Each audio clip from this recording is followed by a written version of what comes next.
a nervous girly and you just naturally get more anxiety about everything that you do, please watch this video. Hi friends, if you are new here, my name is Courtney, your online bestie helping the girlies that want to help themselves. If you're a subscriber of mine already, then welcome back to the channel. Today we are talking about overcoming and controlling your anxiety.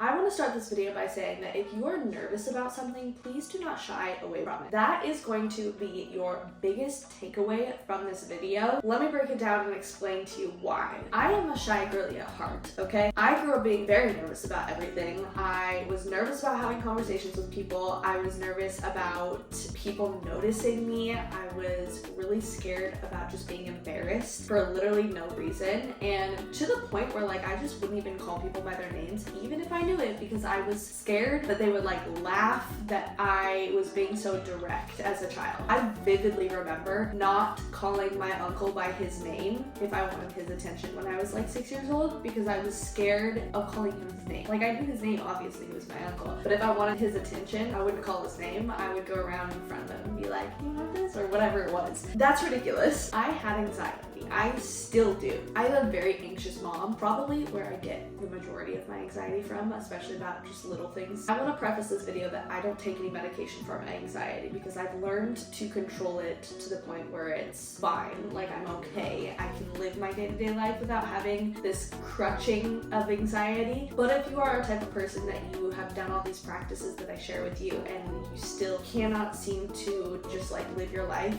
because of this like crippling anxiety, go talk to someone. Get some professional help by a therapist, which is actually one of my coping mechanisms in here. But let's talk about anxiety in itself. First and foremost, you need to know that anxiety is normal. Pretty much every single person on this planet has anxiety about something or another. Having it doesn't make you sensitive or weak. Having more anxiety about something does not make you sensitive or weak. But allowing your anxiety to control the way that you live your life, just know that there is a life to live outside of anxiety if you choose to control it or do something about it. Basically, you don't have to live with it. I'm gonna give you the best practices to do when you have anxiety to help you kind of control it rather than just suppressing it. So first and foremost, let's talk about some of the most anxiety-filled tasks that we have to do in our life that just kind of let your nerves eat you up inside. And then let's talk about how we can work through them without being a complete mess. So the top 10 things that make people nervous. Public speaking, number one. I feel like that's a pretty obvious one. Everyone kind of doesn't love public speaking unless you're naturally just really good at it or you've practiced it a lot. Job interviews, having like that pressure to perform really well and impress the person that you're doing an audition or a job interview for. Medical procedures. This one is really tough for me to speak on because I personally have not had any serious medical procedures or health concerns that I have to be anxious or worried about, but we will talk about kind of how to move forward with anxiety around that. Social situations such as parties or networking events. If you haven't watched my last video on gaining confidence, it really talks about it in these social settings. So I'll link it in one of the cards up above here so that you can go and watch that video after this. Financial stress. I have been in financial stress pretty much ever since I was little because my parents were in financial stress, and so that really carried along with me in my adult life. Dealing with that is very difficult to the point where it can really affect a lot of your relationships around you. Learning to work through that in a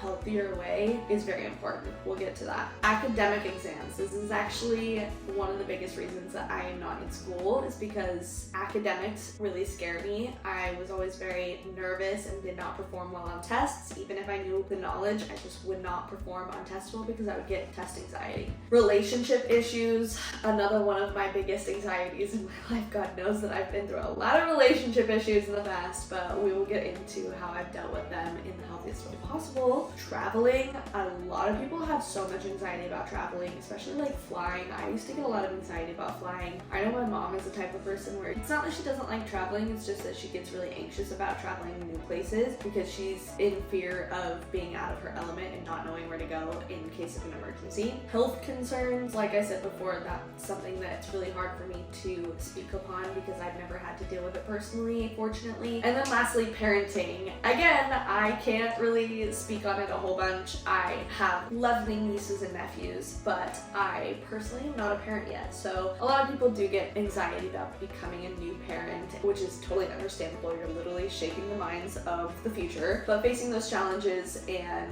having to deal with like parenting responsibilities can cause a lot of anxiety. Back to what anxiety is. It's a chemical reaction in our brain to information that is unfamiliar to us, it's out of our role, or just comes off as intimidating in fear of us making a mistake. Knowing that it is a chemical reaction, as is all of our emotions, can change the way that you react to each situation. So let's talk about some ways that we can reduce anxiety, and then we'll get into some very specific situations on how I've coped with it in the past and how I currently cope with anxiety. Deep breathing and relaxation techniques is number one. So practicing calming your mind and your body with the use of breath is super important.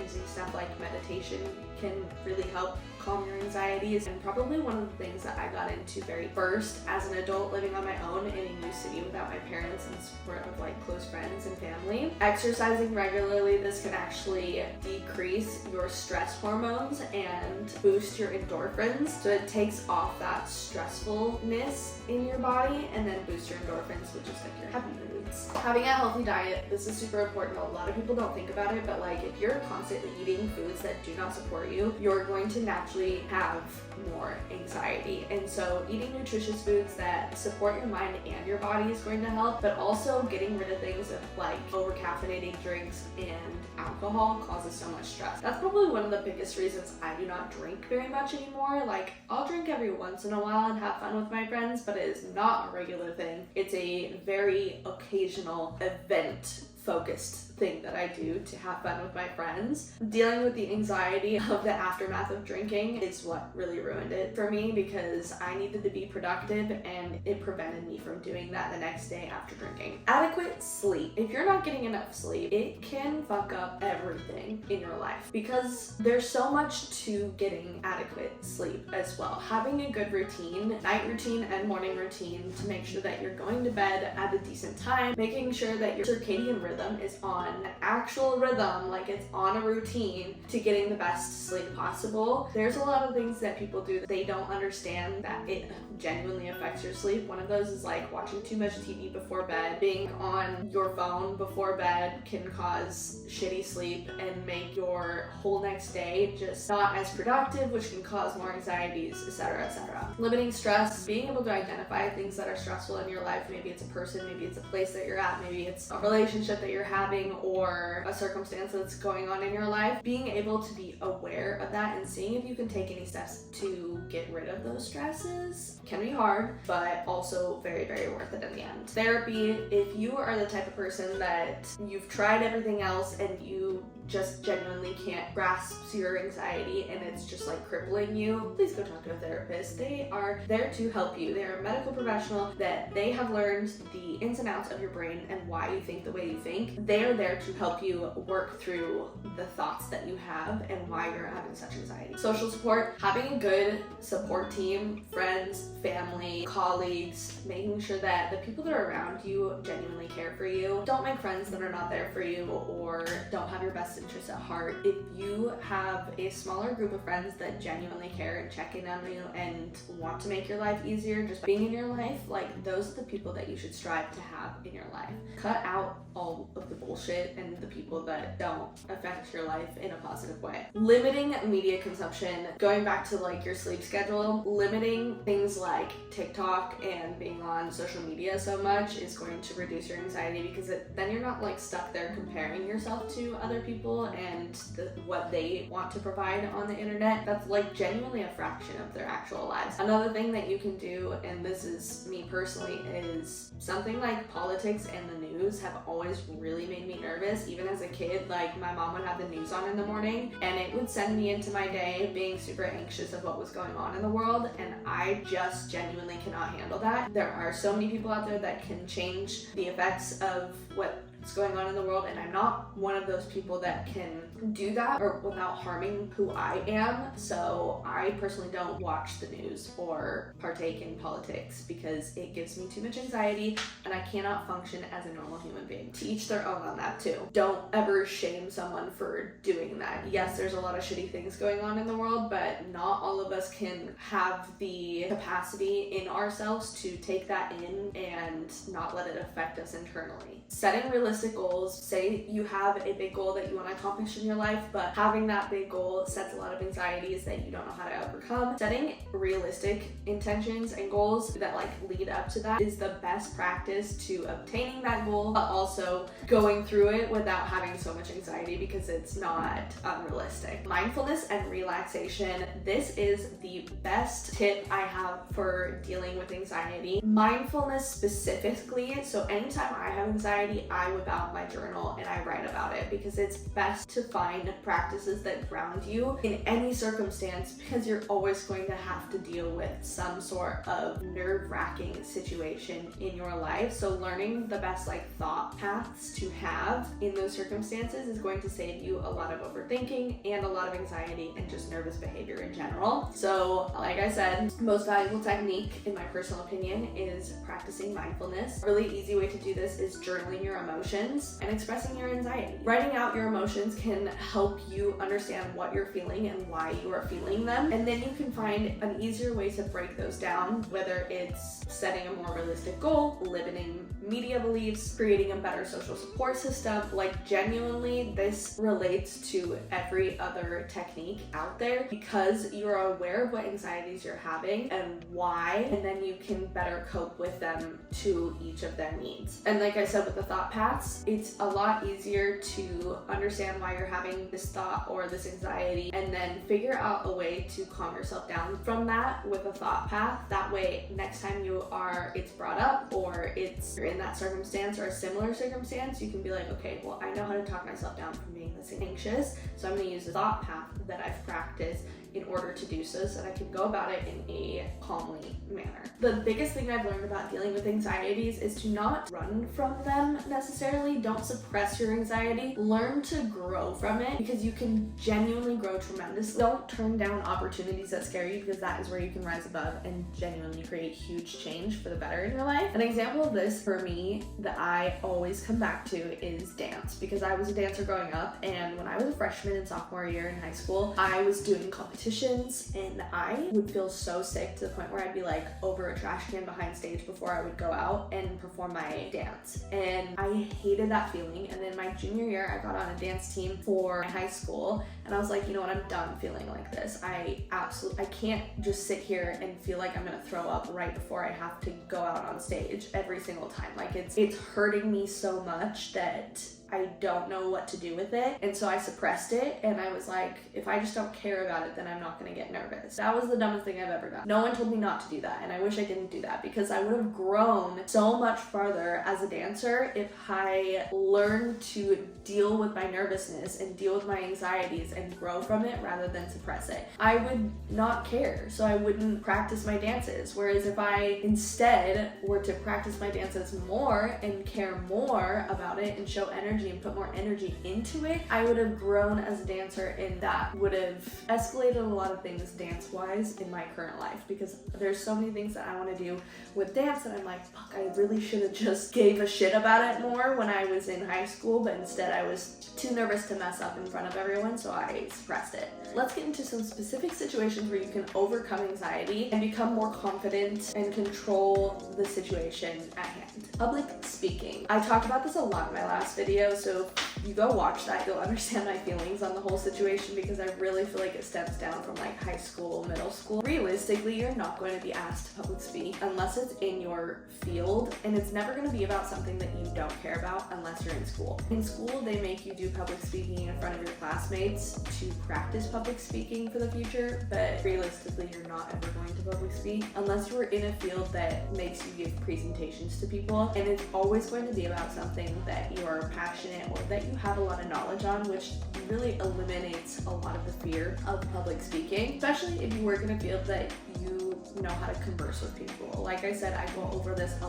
lot in my last video, so if you have a huge anxiety with public speaking, please go watch that video because it breaks it down a lot more. A couple ways that you can kind of deal with public speaking anxiety is really know what you are speaking about. Even if you create a speech and you don't follow the speech, you could guide yourself through just based on the knowledge that you have on it and the passion that you have to drive it. A way to practice in front of people is practice in front of your friends and family, ask them to give you feedback on it. Even like in front of your colleague, or if you have a little side hustle. I know that one of my friends used to practice in front of me at work. When she was in college doing presentations, she'd come to work and be like, can I practice on you? Interviews and auditions, kind of going along with public speaking, I'm not gonna lie. Know what you're talking about. Know your worth in an interview and an audition. Know your skill that you are even applying for or auditioning for. If you're doing an audition for like acting, know your lines, know your character. If you're doing an interview for a marketing job, know your clientele on how you can help them. That way it's not necessarily an interview and you don't have to feel that pressure of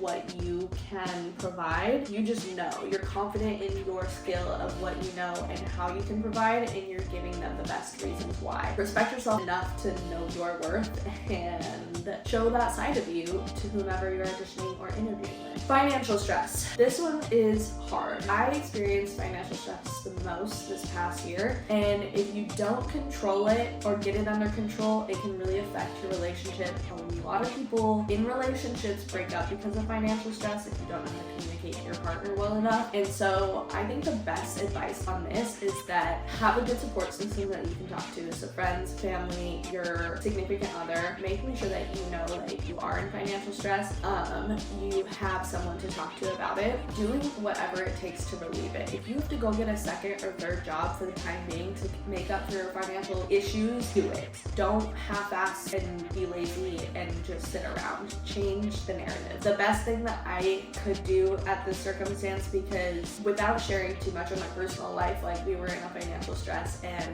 I had to go get another job, but no one was hiring. Every time I thought about it, I would be stressing out and freaking out and crying. Writing it down to control your emotions more, understanding that you have to trust the process in this situation. You have to go into it with an open mind and figure it out. You can't figure something out very well if you're sitting there stressing about it, because your brain naturally closes off a lot of open doors and you just kind of close in on the stress. Whereas if you were to calm down and write out your emotions, this is where I would bring my journal and I'd write out all my emotions, all my stresses, what I'm feeling and why, and then that kind of relieves it from your body in order to think about other opportunities or different pathways that you can take to control the situation better. Academics. If you are stressed on your academics, first of all, don't stress if you're in high school. Please do not stress about your academics because they don't mean that much. Unless you're wanting to get your doctorate degree in something someday, please do not stress about your high school academics. Your college academics, if you're in college, I literally could not. I got such bad test anxiety when I was in college, and it just really wasn't worth it because I wasn't going towards a certain degree. I was just going to school because I thought I had to go to school. So if you have stress about your academics, understand that you're paying a lot of money to be there. Please do not have that say. This is going to save you a lot of stress.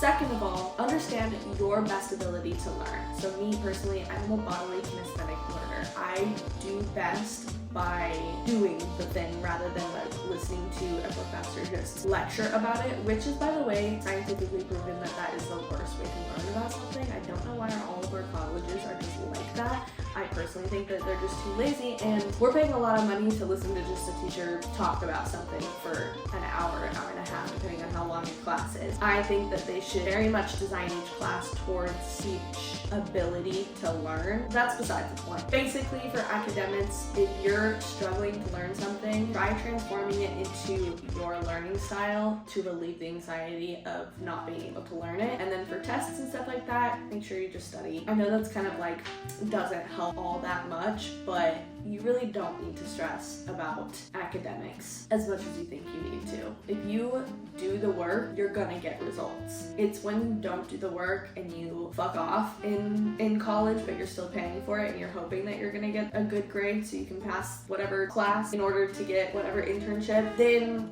you should be be stressing out and changing your style of college, I would say. Traveling. If you're nervous about traveling, research the destination. Understand that flights are actually statistically way more safe than driving places. A lot less accidents happen in flights. If you know that you're going somewhere, understanding where you need to go once you get to your destination and like where things are in case of an emergency, having all of that information to you at your fingertips, aka on your phone, is going to relieve a lot of anxiety. And go through it enough until you're like very certain. If you were to be out of phone range, you could be like, no, I know that I need to do this and this. And the last one that I'm going to talk about today is relationships. I have had my fair share of shitty relationship problems, enough to lose weight when you're in relationships because of how much anxiety, lose weight or gain weight because of relationship anxiety and terrible circumstances coming from the other person that's out of your control. And I will say, one of the biggest things I always hear is like, if he wanted to, he would, and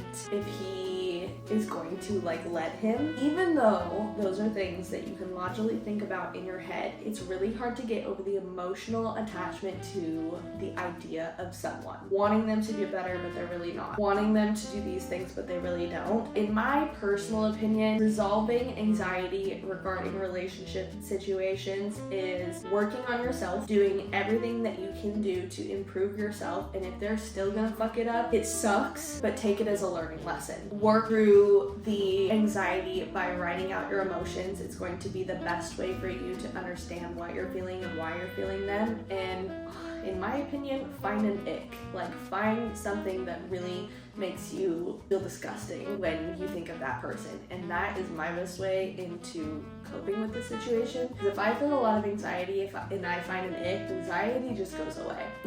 If you want more specifics on that, comment down below and maybe I'll create a video about like red flags that you should just tell someone to fuck off for. If you're having a situation that you're feeling anxious about, drop it down below in the comments, or if you feel like you need to be more private about it, you can always message me on my social medias. I'll link them down below so you can find me easily. You can always comment down below or message me and I will respond to you with my 2 cents on the way that I feel like you should handle the situation and in order to reduce your anxiety and just getting through whatever challenges you are working towards from a different perspective. That always helps. So if you like this video, please give it a thumbs up, and if you learned something from this video, please hit that subscribe button. This is a free way for you to support my content so I can keep making videos like this as much as possible. I hope you found a new way to cope with some anxieties that you're having, and thank you so much for watching. I'll see you in the next one. Bye!